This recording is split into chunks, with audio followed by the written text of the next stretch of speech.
Let's talk some offensive line. Thanks to our good friend Josh Ward, who wrote up the offensive line spring preview on offthehooksports.com. And it's brought to you by our friends at Dynasty Pools and Spas. Four Downs brought to you by Dynasty Spas, the most comfortable spas made in the United States of America, right here in East Tennessee. Drop in for the all-new showroom in Athens. Dynasty Spas, perfect for all four seasons.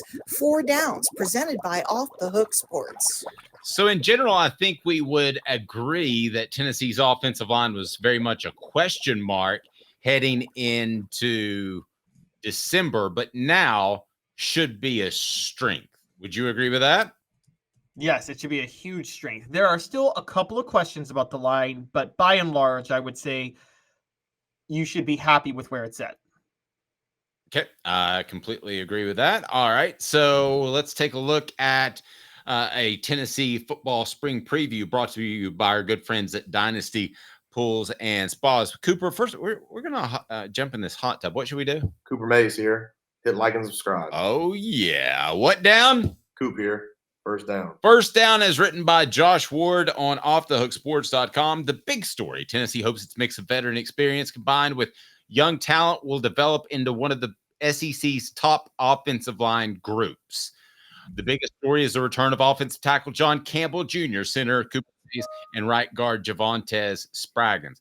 I'll say this right here, right now. If Tennessee doesn't have one of the top two offensive lines in the SEC, it's a disappointment. Am I wrong or right on first down?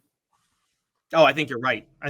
Given what they've added, it's a huge disappointment if they don't have one of the top two offensive lines in the SEC. Offensive linemen.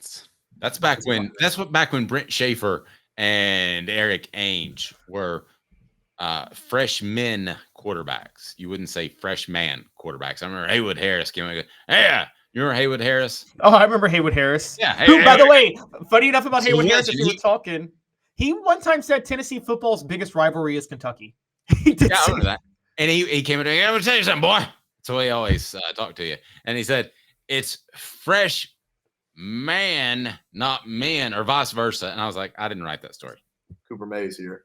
Second down. I really didn't. Nobody reads bylines. Spring star, according to Josh Ward, is this guy named Hurd. Have you heard about him? A massive get out of LSU where Tennessee will probably plug the young man at left tackle. Lance Hurd probably will be the spring star because he's got to get up and ready to go. Oh, yeah. Lance Hurd is. I mean, this is a huge target for Tennessee. It sets them up at tackle now with them moving John Campbell over to right tackle. And Dave, as you have talked about, they've done a very good job at moving tackles different spots in the offseason. I wonder with the chemistry factor, but, the guy who is telling y'all to like and subscribe and setting up our downs is probably going to have a huge role in helping with that in his leadership. So I kind of think like and subscribe. Yeah. So it kind of reminds me of, do you remember when Randy Moss went to New England and everybody's like, Randy Moss is a head case and it's going to cause problems? It's like, not with Tom Brady, though. Not with Tom Brady there. Okay, and I was wrong. Fred White, by the way, was in our new Sentinel draft, and he picked Tom Brady number 1, a quarterback, and Randy Moss number 2. And I said, that's the dumbest pick ever because you always pick running backs, and he won the whole league. He beat everybody in the Sentinel. Third down. The big question is, what will Tennessee do at left guard, right? Andre Currig, it's time Can't play. Either that or it's time to grow up. Yeah, one of the two. And I don't feel bad saying that because he took a lot of NIL money to go to Tennessee. Is that fair? Another transfer? Very fair. And Jackson Lampley, I appreciate what you did in the NIL case and all that. That's fun that you went and gave your he was so necessary, Dave. He was so crucial. There's no question Tennessee loses that without without the Lampley review. But I'm just joking. Jackson, I'm just joking. But one of those two guys has to step up and be the left guard and be ready to go. What down is it, Coop? All SEC center Cooper Mays here.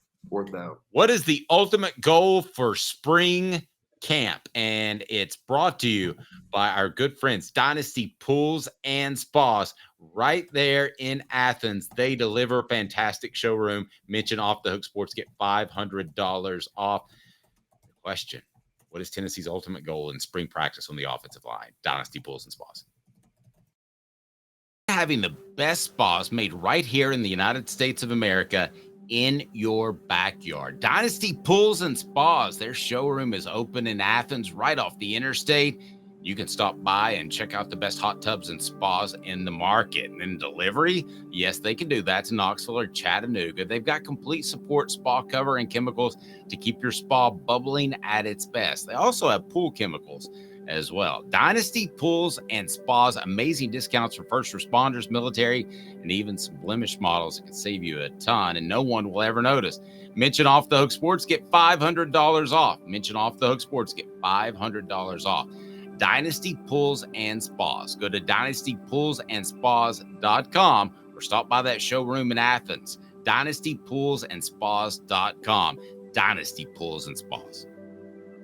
Caleb, spring practice, ultimate goal, Tennessee's offensive line, what is it?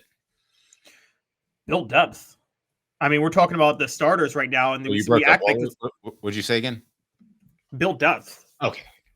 Like right now, they have 4 positions set with starters, but they have an opening for another position, and then we have no idea who's going to back those guys up because offensive line injuries are inevitable up front. So they got to build depth. They got to find some other guys. And I mean, they got to find them yesterday. I'm not ready to go that far. Find a left guard. I mean, if you feel good, if Josh Heupel's not going to say, boy, we're going to be incredible at left guard this year.